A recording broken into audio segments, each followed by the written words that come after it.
Hello everyone, আসসালামু আলাইকুম। সবাইকে স্বাগত জানাচ্ছি আমার channel recipe by Aria Bangladeshi American blog থেকে আরও একটি নতুন ভিডিও দেখার জন্যে।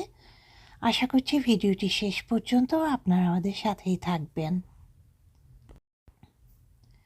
আপনারা গত পর্বে দেখেছিলেন যে আমি দুদিনের জন্যে নোয়াখালীতে গিয়েছিলাম আমাদের গ্রামের বাড়িতে বেড়াতে। তো দুদিন পরে আমি আবার ঢাকাতে ব্যাক করেছি আজকে। আর আসার পথে আমি কুমিল্লাতে আমার ভাইয়ের বাসায় একটু স্টপ বাই করেছিলাম, যার জন্যে আমার ঢাকাতে ফিরতে 12:30 বেজে গিয়েছিল রাত। তো যেহেতু অনেক রাত হয়ে গিয়েছিল, পরে আর শ্বশুরের বাসায় না যেয়ে আমার বোনের বাসায় থেকে গিয়েছিলাম। আর সেদিন আমার বড় মেয়ের বার্থডে ছিল। তো আমার বোনের মেয়ে ফ্রি স্কুলে যা পেল তা দিয়েই ওকে বার্থডে উইশ করেছিল। এটি হচ্ছে তারপর দিন আমরা দুজন মিলে রিকশায় চড়ে একটি রেস্টুরেন্টের দিকে যাচ্ছিলাম। অনেক বছর পর রিকশায় চড়তে সত্যিই অনেক মজা লাগছিল। আমরা সবাই মিলে এখন একটি রেস্টুরেন্টে চলে এলাম। এই প্রোগ্রামটি আসলে কোনো প্ল্যান ছাড়াই হচ্ছে। আজকে যেহেতু আমার মেয়ের বার্থডে, তো বিকেলের দিকে আমার ছোট দেবর আর যা আমার মেয়ের জন্য গিফট নিয়ে হাজির আমার বোনের বাসায়। তারপর ওরা বলছিল যে যেহেতু আজকেই ওর বার্থডে, চলো আমরা কোনো একটি রেস্টুরেন্টে যেয়ে আমরা ওর বার্থডে সেলিব্রেট করি। যেহেতু আমরা সবাই টায়ার্ড ছিলাম, সবাই নোয়াখালী থেকে আসছি অনেক রাতে, তো যে যেমন ছিল সেইভাবেই জাস্ট ড্রেস চেঞ্জ করে সবাই এখন আমরা রেস্টুরেন্টে চলে এলাম।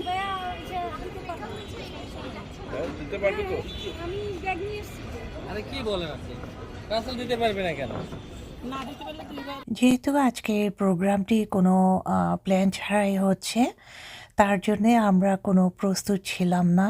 আমরা বার্থডের কোনো ডেকোরেটিভ কোনো জিনিসও কিনতে পারিনি, হঠাৎ করেই হচ্ছে।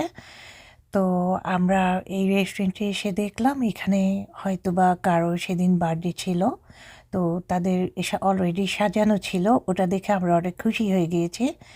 তখন আমরা ম্যানেজারকে আস্ক করলাম আমরা কি এই প্লেসটা ইউজ করতে পারি কি না।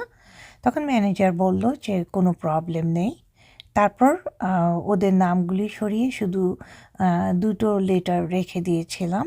যেহেতু আজকে আমার মেয়ের বার্থডে, তো ওর নামের প্রথম অক্ষর, আর আমার ছোটো জায়েরও বার্থডে ছিল গতকালকে। তো আমি চিন্তা করলাম যে ওর বার্থডেটাও আমরা সেলিব্রেট করি একসাথে, যেহেতু ওদের কারণেই আজকে প্রোগ্রামটি করা হচ্ছে।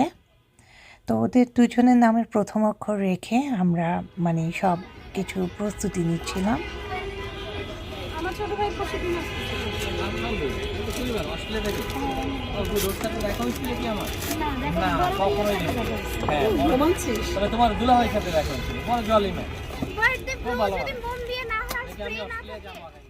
আমার ভাইয়া মানে আমার বোনের হাজব্যান্ড এখন কেকটিকে আনবক্সিং করছিল।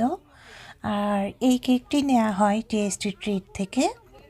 আর এই কেকটি গিফট করে হলো আমার বড় ভাইয়ের ছেলে, ওরা জাপান থাকে। ভাইয়া ফোন করে যখন জানতে পারলো আজকে আমার মেয়ের বার্থডে, তো ভাইয়ের ছেলে তখন বলল যে ও কেক গিফট করতে চায়, ও পরে পে করে দেবে। আর ভাইয়াও বলেছিল বাচ্চাদেরকে নিয়ে বাহিরে কোথাও শপিং করে দিতে, ভাইয়া পরে পে করবে। তো বাচ্চাদেরকে নিয়ে আমি আবার আড়ংয়ে যেয়ে খুব সুন্দর দুটি গিফট কিনেছিলাম, যা আমি পরবর্তীতে আপনাদের সাথে শেয়ার করব। আমরা সবাই মিলে এত আনন্দ করছিলাম, তারপরে আমার মনটা ভীষণ খারাপ লাগছিল। যেহেতু আমার আম্মু অসুস্থ, আর আম্মু আমার আন্টির বাসাতে আছে। গ্রামের বাড়িতে যাওয়ার সময় আমার আপু আন্টির বাসায় রেখে গিয়েছিলাম। আর আমার ভাইয়া, ভাবি, মামা, মামি, তারপর আমার খালা সবাই কিন্তু আশেপাশেই আছে। তারপরেও ওদেরকে ছাড়া আমরা বার্থডে পার্টি করছি, ব্যাপারটা আমার কাছে ভালো লাগছিল না।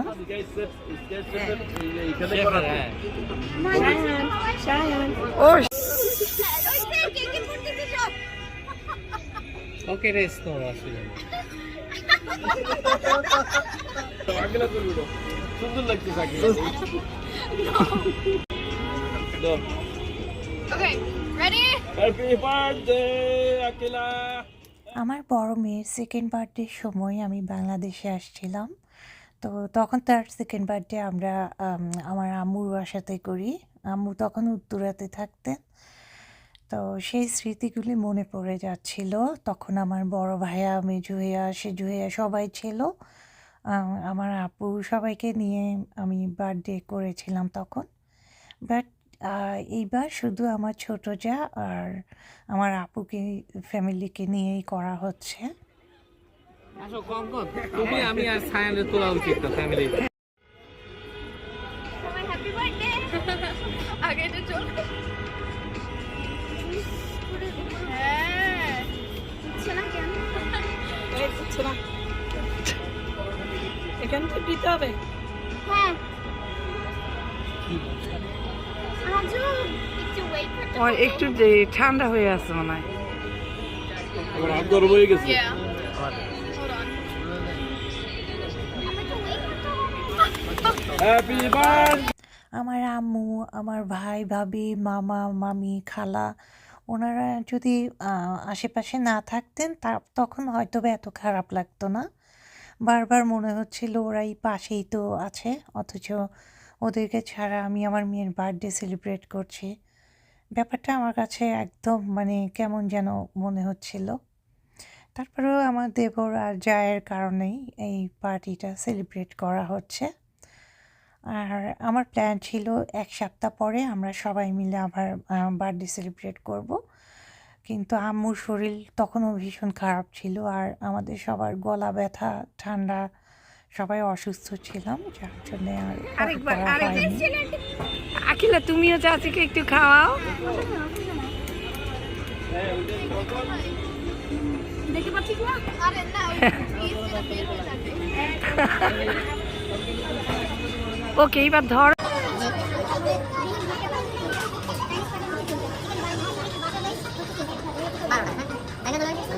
লাগলে আরো পরে খাবো একটু টাইম লাগবে এভাবে আমরা ভাই বন্ধ করে এমন করে এটা বলা তাও আলহামদুলিল্লাহ পুরো গরম করে ভালো করে দেখো দেখো চেষ্টা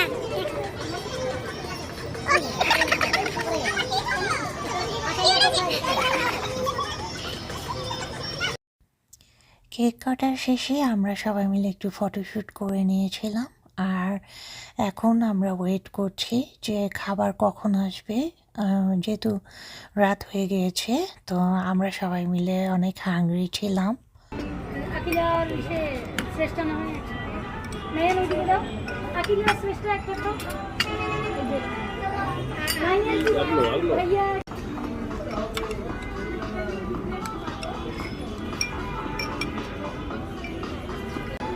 ছবি না ভিডিও ভিডিও ওদের ফুডগুলি মোটামুটি সব কিছু মজাই ছিল, আমার মেয়েরা অনেক লাইক করেছে। আর তারা এই প্রথম বাংলাদেশের চাইনিজ খাচ্ছে। আমাদের আমেরিকাতে যেই আটলান্টাতে বিশেষ করে যেই চাইনিজটা পাওয়া যায় ওটা হচ্ছে অথেন্টিক যেই চাইনিজ, ওটা ওরা কুক করে, যার কারণে আমাদের কাছে ওটা অত ভালো লাগে না। আমাদের কাছে বাংলাদেশিটাই ভালো লাগে। বাংলাদেশিটা আমাদের দেশি স্টাইলে করে, হয়তো বা এই জন্যই বেশি আমাদের কাছে মজা লাগে।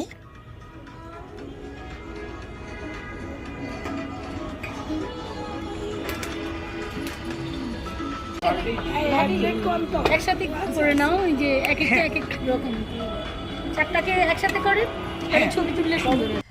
আমি আমার আজকের ভিডিওর লাস্ট পর্যায়ে চলে এলাম। তো এখানে আমি আমার ভিডিও শেষ করতে যাচ্ছি। আশা করছি আপনাদের কাছে আমার আজকের ভিডিওটিও ভালো লেগেছে। আর ভালো লেগে থাকলে লাইক কমেন্ট করতে ভুলবেন না। আর কেউ যদি আমার চ্যানেল থেকে প্রথমবারের মতো দেখে থাকেন, প্লিজ আমার চ্যানেলটিকে সাবস্ক্রাইব করে পাশে থাকা বেল আইকনটিকে প্রেস করে রাখুন। তাতে করে পরবর্তী কোনো নতুন ভিডিও আসলে তার নোটিফিকেশান সবার আগে আপনার কাছেই যাবে। তো দেখা হবে নতুন কোনো ভিডিও নিয়ে। সে পর্যন্ত আপনারা ভালো থাকবেন, সুস্থ থাকবেন আর আমাদের জন্য দোয়া করবেন। আল্লাহ হাফেজ।